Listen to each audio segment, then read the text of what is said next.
Welcome, everybody, to today's Building My Legacy podcast. I have with me today Matthew Anderson. Matthew has come to us out of mental health. He was the executive director of a not-for-profit mental health organization. And have him tell you a little bit about the history of that company and how he got from there to his coaching business. He has been distinguished with receiving the #1 Corporate Trainer Award by Dale Carnegie. So he has some very auspicious credentials in terms of what it is that he does. So with that, Matthew, please share with our audience how you got from mental health to coaching and what you really do as a coach. Wonderful. Well, Lois, thank you so much for asking. I appreciate that. And it's wonderful to be with you. I appreciate the opportunity to share a little bit about my story and this important work that we all get to do of serving and working with, other people and helping them to become who they need to become. I did. I was executive director of a mental health nonprofit prior to COVID. I had been in education consulting for a number of years, almost 7 years. I'd been in education consulting, and one of my clients was a nonprofit that I had been serving and helping them. And we had done some really, really wonderful work together. And they had actually asked me to come on as the executive director to help them grow and essentially secure state level funding for a broad scale pilot to prove out the concept of work that we had been doing for a number of years with them. And so I had this really wonderful opportunity in January of 2020 to work with, I'm here in Michigan, so I was working with the state legislature. I actually live very near the Capitol, which was very convenient. So I met with some 30 politicians in the first quarter of 2020 and got key approval from the person whose word essentially meant it was a done deal. My lobbyist was very excited that we got that, and we had been seeking $1.5 million for a pilot, and they approved us for $3 million in a state line item. And so that was kind of a big deal. Line item is a big deal. And so we got that 2 days before COVID hit Michigan. And so everything went away immediately. And I started working with Washington, D.C. and one of our Congress people, and it was a real heavy lift, but we secured a new $3 million in the CARES Act, and the congressperson went on the news, and it was wonderful. It was great. We were very excited about it, and very honored to have been included. Mental health is very, very important. This was specifically for young people, and now we're seeing mental health as just, an everyday conversation, which it needs to be, but unfortunately, it's becoming a conversation because so many people are experiencing challenges right now. So the money was approved, which was wonderful, and it just took some time to arrive. Really more time than the nonprofit had to afford. And so I had the unique experience in July of laying myself off. And as all these people are experiencing this, that was something that. The experience itself wasn't unique. The variables for me were, and I realized that the experience itself wasn't very unique. And so I was trying to figure out, what do I want to do next, and who do I want to work with, and how. And I had been a Dale Carnegie trainer for a number of years. I had just finished 2 graduate degrees, a master's of science in conflict management, as well as an MBA. I had finished those within the recent few years. And so it was really about taking all the parts and pieces and things that I had in my life and try to figure out, what do I want to do? Who do I want to do it with, and how? And I really wanted to be of service. To me, it's always been important to serve other people. I spent 10 years in the restaurant industry, which is truly a service industry. I rebranded a heating and air conditioning company earlier in my career. That was a service industry. I mean, I've always been in service. And so to me, that's what coaching and that's what leadership is about. And so I put all the things together, and I made a program that is serving a national clientele, and the reception has just been phenomenal. And so that's where I'm at now is with this company, Leadership Coaching for Results, that I started officially in February. Okay, so I love your title, For Results, because I think too many coaches don't look at results. So tell us a little bit about what you mean by that and how you go about helping people really produce results. Yeah, thank you. I appreciate that. To me, results are critical. I mean, and what else are we doing things for? I mean, it's important to make people feel good. It's important to help build people up. That's not even a question. That's important. And at the end of the day, we work in businesses that need results. Whether they're for-profit, nonprofit, doesn't matter.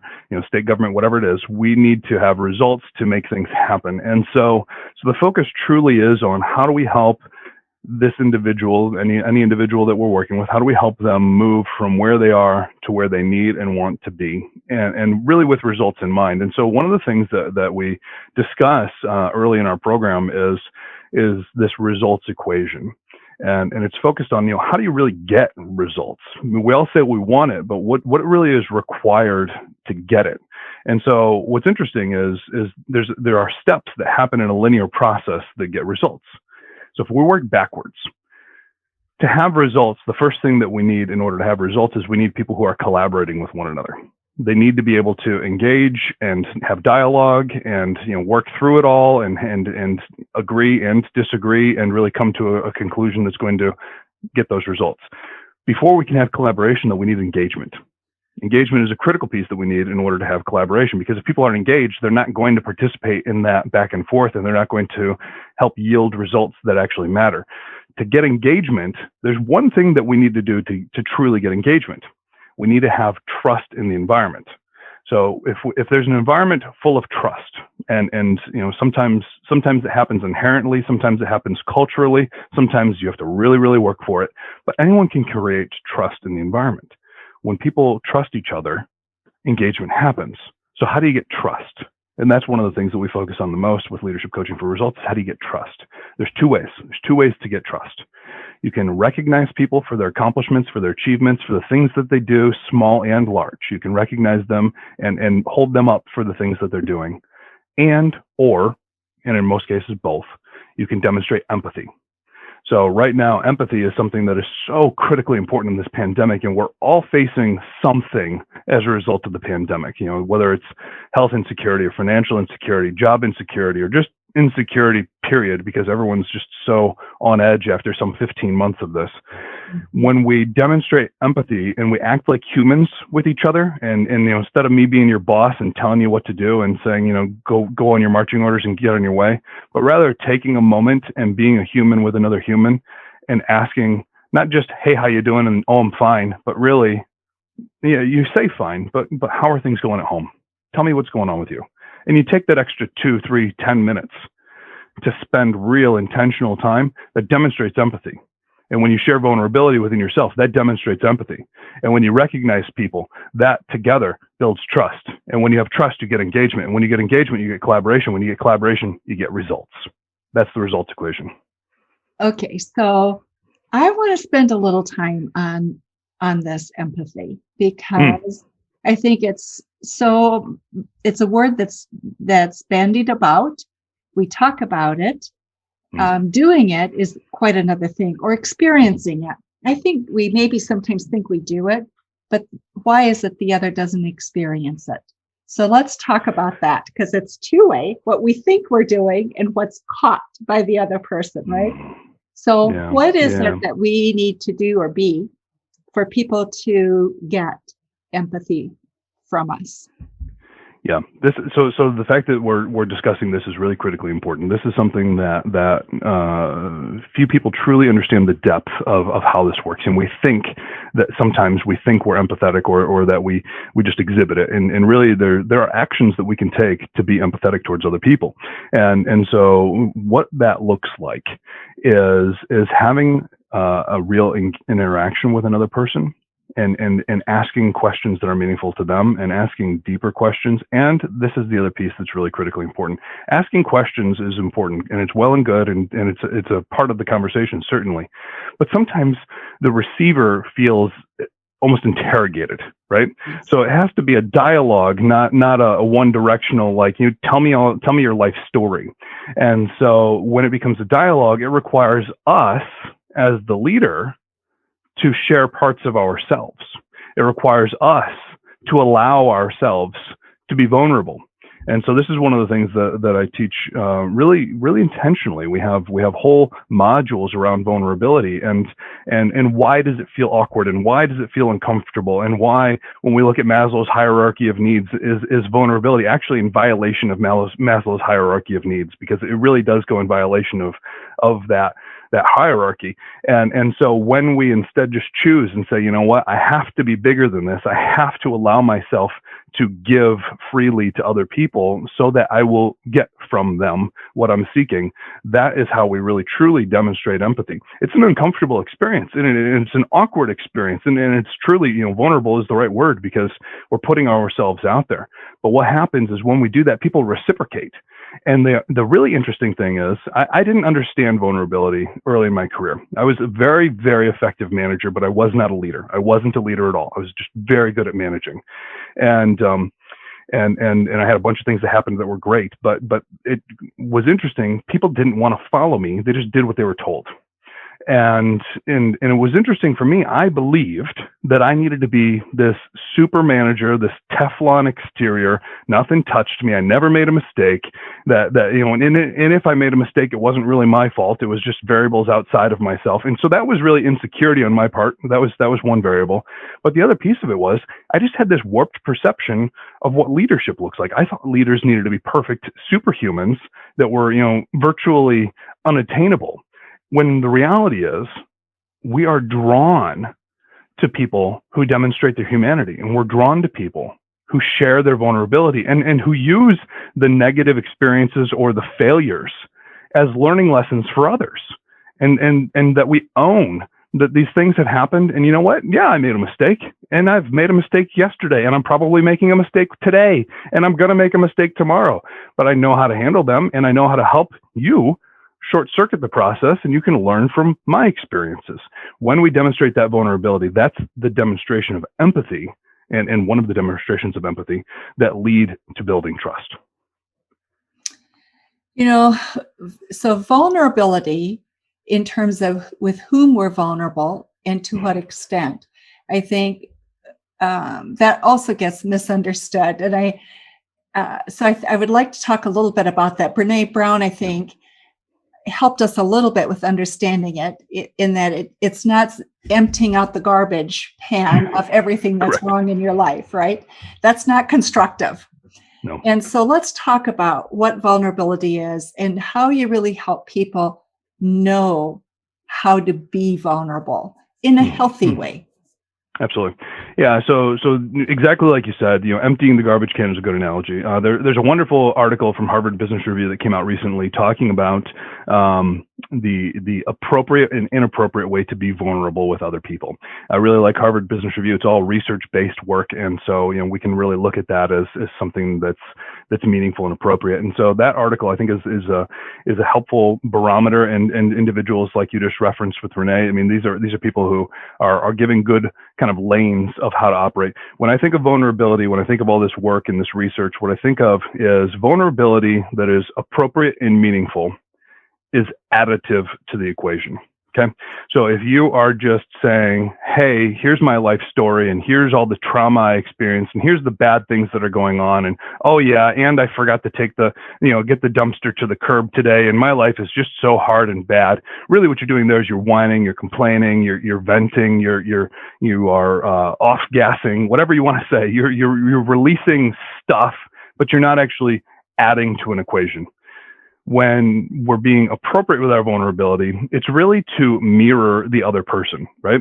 So it's in the way that we see what they're experiencing, or maybe what they're not experiencing, or not sharing that they're experiencing, or that they're alluding to, and it's our way to become relatable. If we are just dumping on them, then that's not appropriate. That's just us complaining. But if we are mirroring and helping drive things forward, that's appropriate vulnerability. That's what enamors people to us as leaders, and that's how we move the conversation forward. I want to take this, and some of our audience are looking at that last chapter in their lives. How do I leave a legacy? Or we're finding middle managers are beginning to ask that question. I don't want to wait till I'm ready to retire. I want to start planning my legacy now. Yeah. So as you look at coaching people for legacy, what do you think are some of the most important things that people need to think about? I love that you're asking this question. So the tagline for leadership coaching for results, you've got leadership, coaching, and results. So these are all very, action oriented, and they have a tangible output, and they're very logical things that you can look at and hold your hands around. But then our tagline is leave your mark. Oh. And that's intentionally more emotional. That's intentionally more legacy oriented. When the logo for the company is actually a fingerprint, a thumbprint, because when I think of what a leader does, A leader leaves their fingerprints all over the organization and all over all the people that they touch and serve. And they're leaving marks, they're leaving legacies by doing good leadership work, by being of service, by helping other people to grow. You know, when I think of leadership, to your point about middle managers are really, at this point, they're primarily millennials. There's maybe some lagging Gen X, and there's maybe some early Gen Z, but they're pretty much millennials. And millennials have always had this, I want to leave the world as a better place. It's kind of part of the cultural norm for the generation is I want to leave the world a better place than I found it. And so that's why we found so many of these social causes that have really become prominent in the last decade or so, is because millennials are driving them, you know, with climate change and social justice and all these things. You know, it's not just millennials, but millennials are playing an active part in all these things. It's very, very critically important to the segment you're talking about, this middle manager segment, and to individuals who are towards the end of their career and they're saying, you know what am I really leaving behind here? What does my 30 or 40 or 50 years worth of work actually mean? It's leaving that legacy, it's leaving that mark. And when we talk to executives who have, you know, particularly very powerful executives who have had, you know, just decades of success, the thing that they invariably always talk about that they're proud of is not that they hit the goal in that one year, or that they were number one in this other year, or that they X, Y, and Z. They don't talk about that. They talk about the people that they develop, and they talk about the people that they grew, and the people that they helped become leaders who grew other people. And then they can see the ripple effect of the work that they did in 3 generations down the chain of leadership.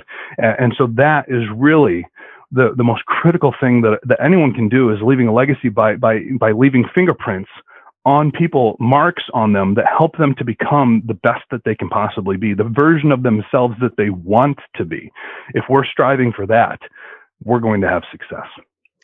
You know, it's interesting that you say that, Matthew, because I think when people have that orientation about what they do, then leadership begins to really take shape in a more powerful way. So you may still be doing your corporate job or your entrepreneurial job or whatever it is that you're doing, thinking about what you're going to do for legacy building, but you're really already doing it. You're starting it when you're leaving those thumbprints as you go to different places, right?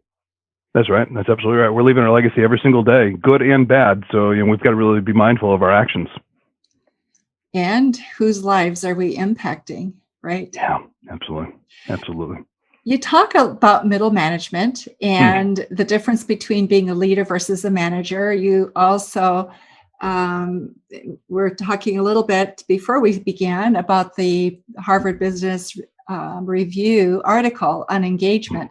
Let's talk a little bit about that, because we have struggled with engagement, and we have put a lot of effort in it, but it seems we're going backwards. So talk a little bit about that, please. Yeah, you know, I saw an article just this morning that was talking about how engagement, it was talking about what a manager needs to look like post-pandemic. And I thought it was really just a fascinating article, and I was really quite proud to read it because it was very in alignment with the work that I'm fortunate to have the opportunity to do. It was talking really about empathy. It was talking about how we can, what we really need to do for managers is we need to help them kind of evolve out of the role that they are currently in of, you know, this is the employee and this is the manager, and do some stuff and do stuff every day.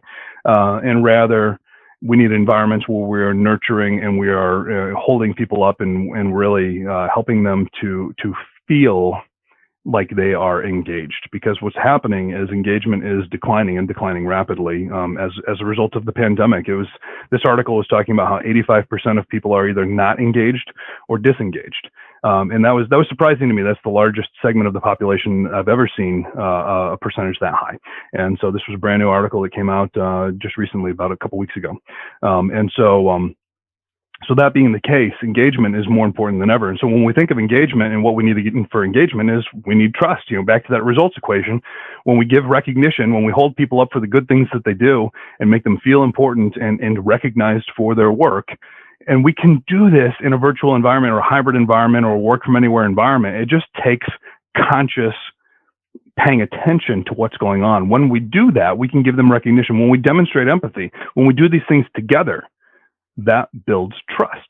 And when we build that trust, we get that engagement. And so even if all of corporate America is saying engagement is poor, and it wasn't exactly good prior to the pandemic, and now it's bad.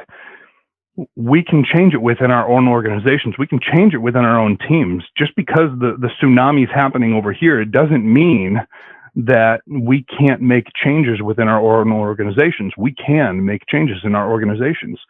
When we focus on these key fundamentals, we get the results that we need.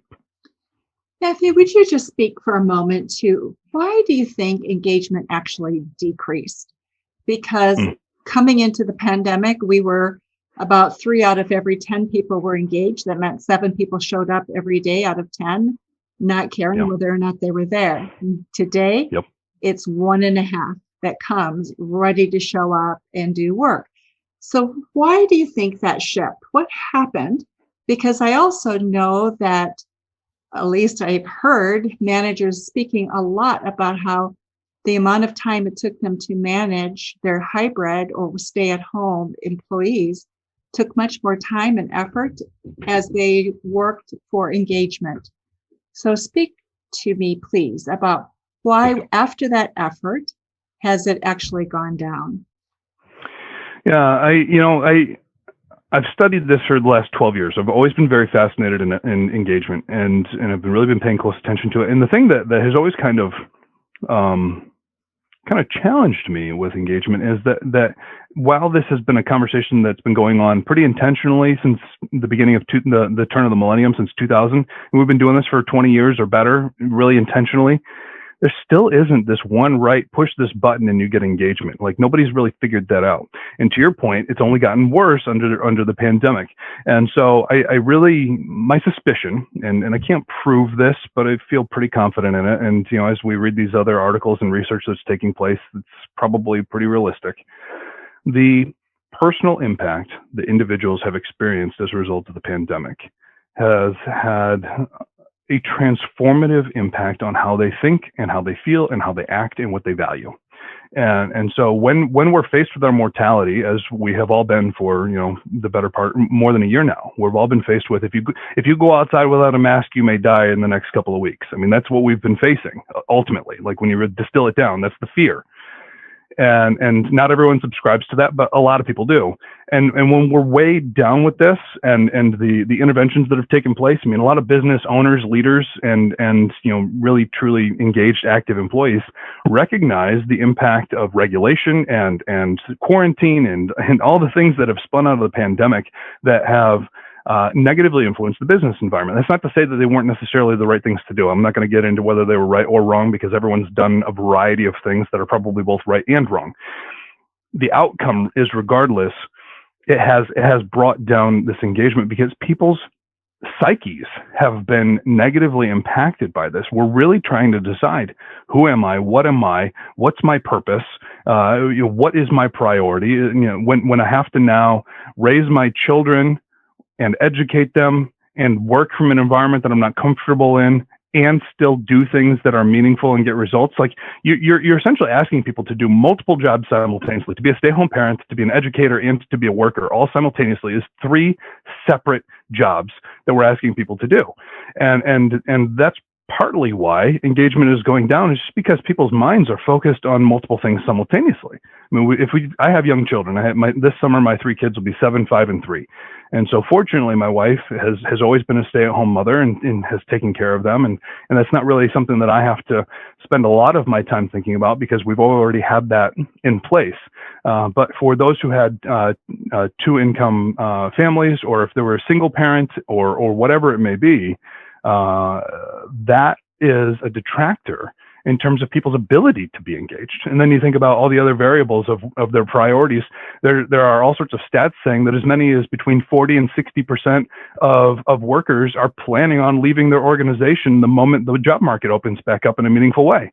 I mean, if we've got that kind of pent-up demand that people are ready to leave, they're ready to walk away, that first says something about our businesses and the culture that we've already got in place, but it also says something about these people have evaluated themselves. And that's probably not a bad thing, but it does have real implications that we need to be planning for and we need to work towards. And so it's really incumbent upon us as leaders to serve our people and to make them feel welcome and feel important. And when we do these things, that's how we get engagement. And so we can resolve this through our actions.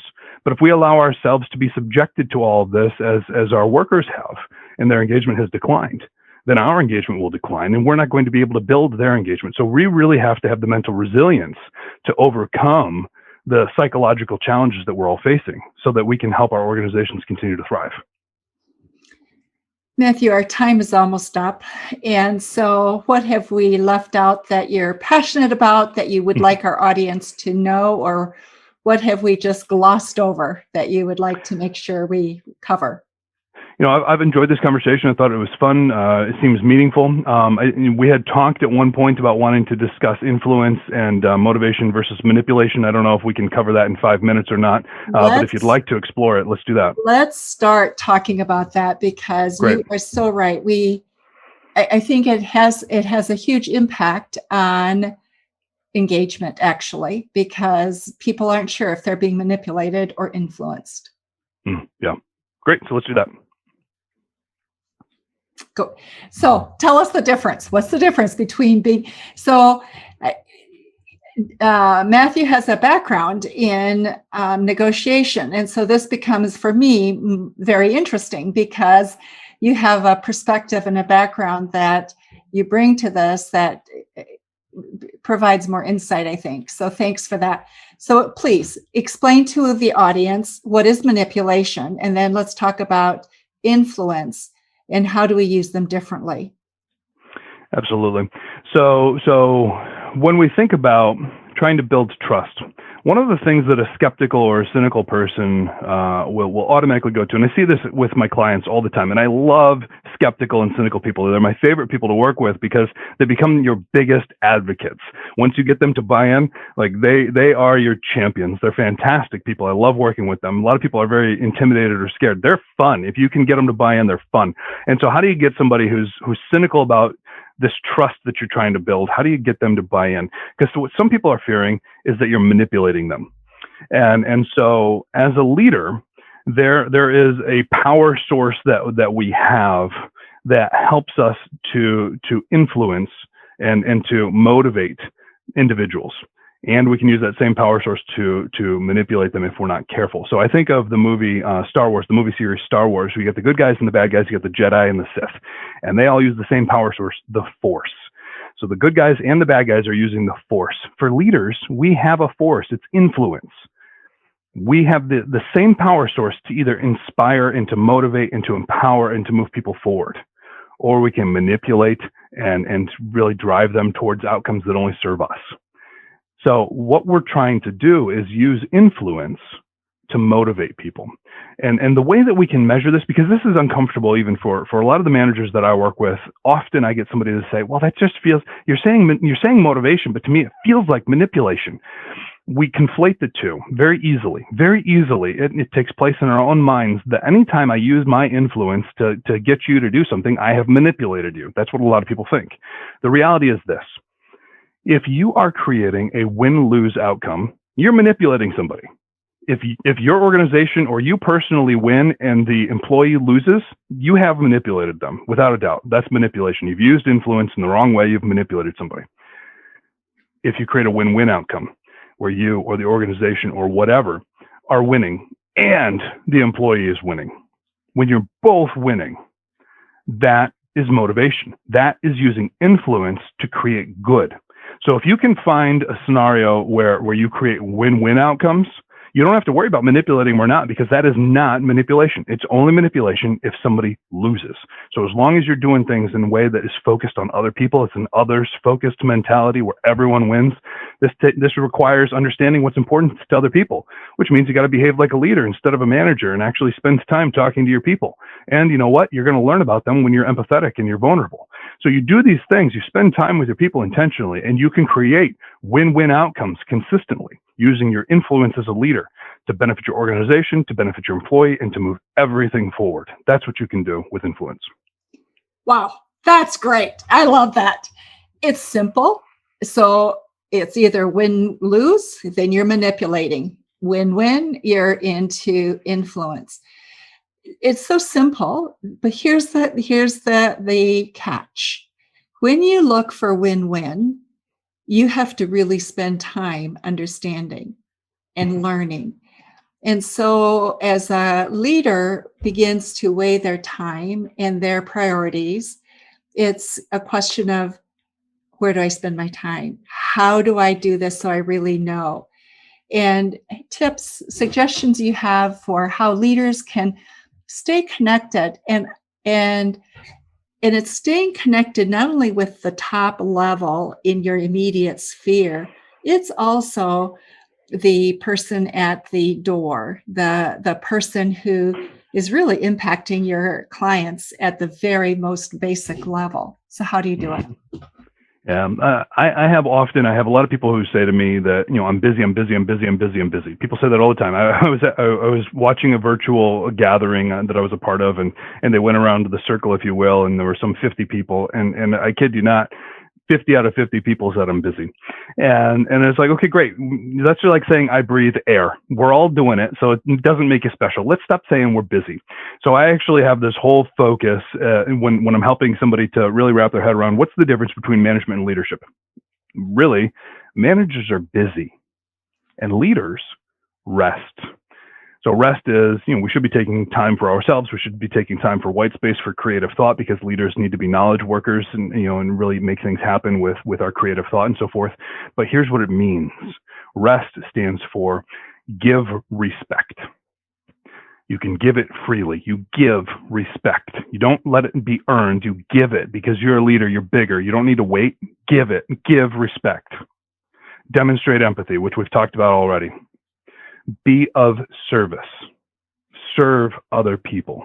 Truly care about them as a human and build trust. Leaders rest, respect, empathy, service, and trust. When we do these things, you can behave like a leader. Now, this doesn't solve the nuance of, oh, well, I have this one specific responsibility that, okay, great. Your situation is unique. Everyone's situation is unique. But if you're a leader and you're spending time on people and you're understanding what's important to them and you're getting their buy-in and you're creating win-win outcomes through your influence and you're doing things that are meaningful and important to them so you're getting engagement so that you can get collaboration so you can get results, you know what happens? People start taking responsibility of your responsibilities because you give them opportunities to learn and grow and develop and become better. And when you have done that, they have the opportunity to become the leader that they need and they want to be in their lives so that they can either grow the organization or go serve and be meaningful in somewhere else in the world where you've left your fingerprints on them and you've done good things that have impacted and left a legacy. You leave a legacy by taking time to behave as a leader. Anyone who tells me they're too busy to be a leader isn't a leader. They're a manager. They may be a really good manager, but they're not a leader. It takes time, it takes energy, it takes effort, and when we invest it, we get outcomes. You're either going to pay or you're going to pay. So you have to decide what you want. You need to pay for your time doing stuff that other people can do, or you need to pay with your time helping other people so that they can do those things and grow your organization. I love that. I thank you so much for that distinction. And I also really appreciate your results orientation. So Matthew, thank you so much for being with us today. Thank you. Thank you for those of you who are listening to Building My Legacy podcast today. We will have information about Matthew in the show notes, so you can feel free to contact him and get information about him. Thanks so much, Matthew. My pleasure. Thank you. Thank you for watching my video. Don't forget to like, subscribe, and click the bell button above. Leave comments. We'd love to hear what you think. And visit our other social media links as well. Thanks much.